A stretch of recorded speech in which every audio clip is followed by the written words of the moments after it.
दोस्तों नमस्कार। चेंजेस के बाद इसको कैसे सामना करेंगे, कैसे फेस करेंगे?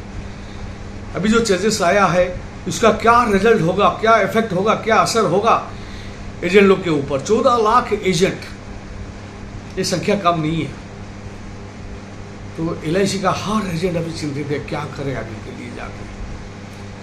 मैं एलन संपत्ति मोटिवेशनल ट्रेनर, लाइफ कोच, आज आपके लिए ये चेंजेस के ऊपर इसका क्या असर हो सकता है, क्या नहीं हो सकता है, उसी के ऊपर चर्चा करने के लिए एक वीडियो आपके लिए बना रहा हूँ।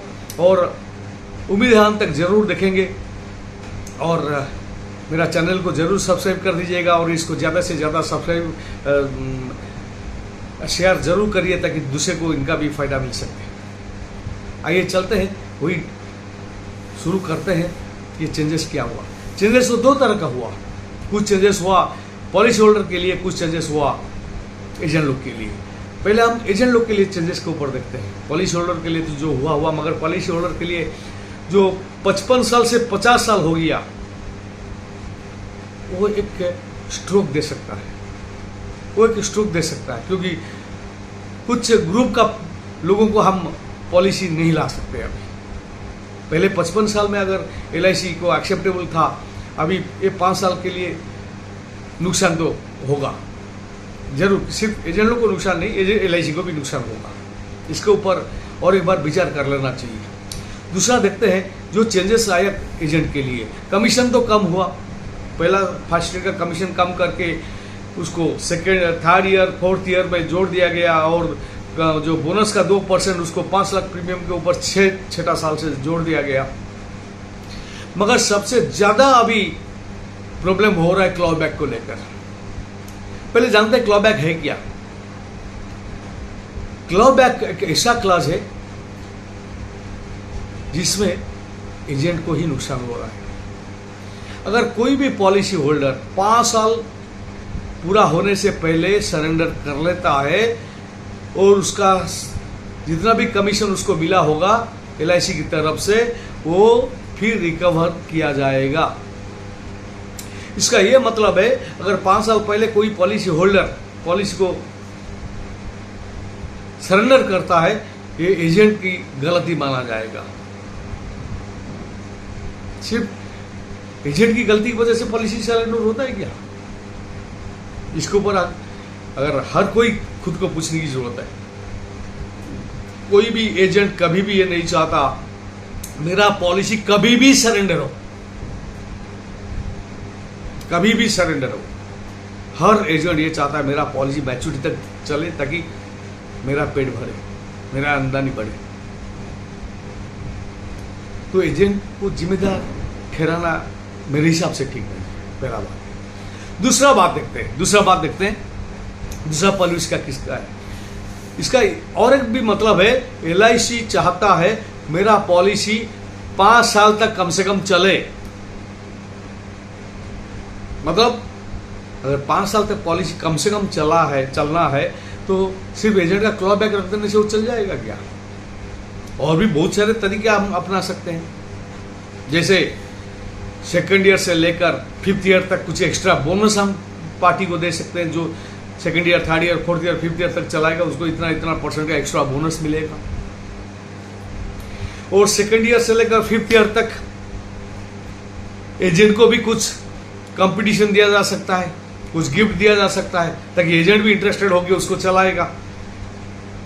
क्योंकि रिन्यूअल प्रीमियम कलेक्शन करने के लिए एजेंट को कितना बार दौड़ना पड़ता है, जो एजेंट दौड़ता है वो खुद जानता है। मैं खुद LIC एजेंट रह चुका हूं, काम किया हूं और मैं जानता हूं रिन्यूअल प्रीमियम उतना आसानी से नहीं आता, 4 बार 5 बार जाना पड़ता है। तो ऐसे कई रास्ते हैं जिसको हम अपना सकते हैं और LIC को भी सोचना चाहिए, LIC मैनेजमेंट को भी सोचना चाहिए। ऐसा जैसे अभी जो भी कंपटीशन आता है NB के ऊपर आता है। जैसे NB के ऊपर आप कंपटीशन डालते हुए कुछ रिन्यूअल ईयर प्रीमियम के ऊपर डालना चाहिए ताकि रिन्यूअल ईयर प्रीमियम भी बढ़े। ये होने से क्या होगा कि क्लॉबैक क्लॉज की कोई जरूरत नहीं होगी। हाँ, कुछ लोग गलती करते हैं, ये मैं मानता हूं, कुछ लोग गलती करते हैं दूसरे का पॉलिसी सरेंडर करा के उसको नया पॉलिसी देते हैं झूठ मूठ बोल के। मगर 14 लाख एजेंट ऐसा नहीं करते, कुछ परसेंटेज करते हैं। मतलब कुछ परसेंटेज लोग, मान लीजिए 5-10%, 2-4% लोगों के मतलब गलती की वजह से 100% एजेंट को भुगतना पड़ेगा, ये भी सही नहीं होता है ना।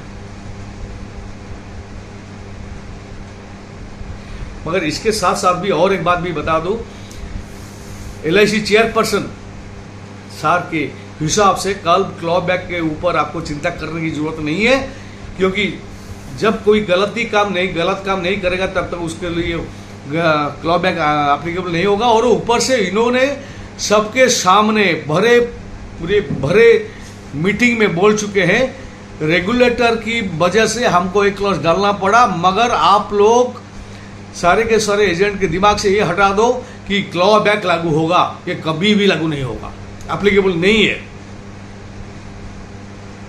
अगर LIC का चेयरपर्सन सार के बात को ऊपर भरोसा करना भी चाहिए, खाली पीली तो ऐसे नहीं बोलेंगे, कुछ सोच के तो बोलेंगे, क्योंकि रेगुलेटर मतलब IRDA ये डायरेक्शन दिया होगा। क्योंकि IRDA जब दिया कि 1 साल में तुम सरेंडर करो, सारे के सारे इंश्योरर्स ID को बोले होंगे अगर आप ऐसा डाल देंगे तो सारे के सारे पॉलिसी तो डिस्कंटिन्यू हो जाएगा। तो तभी IRDA ने बोला इसके साथ साथ क्लॉबैक का क्लॉज भी डालो। तभी इन्होंने आज पर डायरेक्शन इशूड बाय रेगुलेटर इनको रखना पड़ा। और चेयरपर्सन सर जो बात बोलते हैं उसमें तो दम है। और ऊपर से हम लोग कोई गलत काम नहीं करेंगे, जो करेगा वो भुगतेगा, अपने को क्या। और इसका समाधान होना बहुत जरूरी है, हो भी जाएगा। मगर आप लोग जो सपोर्ट देते हैं, क्योंकि काम बंद करके कोई काम करना, हासिल करना, ये कितना उचित है आप खुद को पूछिए। हर आदमी का फैमिली है, आगे दिवाली आ रही है, छठ आ रहा है, भाई दूज आ रहा है, एक पर्व के लिए अपने को खर्चा भी चाहिए। और पॉलिसी होल्डर को जो कमिटमेंट दे के हमने पॉलिसी लिए थे पहले, उनको भी सर्विस देना जरूरी है। तो ये सब बंद करके ऐसा करना कितना उचित है आप खुद को पूछिए। हमारा डिमांड रहेगा, ये जरूर है, डिमांड रहना भी चाहिए। और आज नहीं तो कल LIC भी सोचेगा और आगे सब कुछ ठीक हो जाएगा। मगर आज अगर मैं काम नहीं करूंगा तो कल मेरे परिवार को ही तकलीफ होगा। और इसके लिए मैं चाहता हूं सारे के सारे चीज का समाधान हो जाए। और जो बात और एक बात भी मैं आपको बता दूं, जो सुनने में आया है कि जो एजेंट पॉलिसी किया है वही एजेंट अगर सरेंडर करेगा तो कोई दिक्कत नहीं। जो एजेंट पॉलिसी किया है वही एजेंट अगर सरेंडर करेगा तो कोई दिक्कत नहीं। अगर दूसरा एजेंट सरेंडर करता है तो तभी दिक्कत आएगा। तो इसका मतलब है कोई एजेंट पॉलिसी कर दिया, दूसरे एजेंट जाकर पार्टी को भड़काया कि तुम सरेंडर कर दो, तुमको गलत पॉलिसी दे दिया गया है, मैं तुमको अच्छा पॉलिसी दूंगा। इसी केस में ये गलत है। इसके ऊपर भी सोचना चाहिए सब। अगर पूरा का पूरा विषय को हम ध्यान दें, LIC अपना है, हम भी LIC के हैं। और LIC ये 14 लाख पिलर के ऊपर खड़ा है।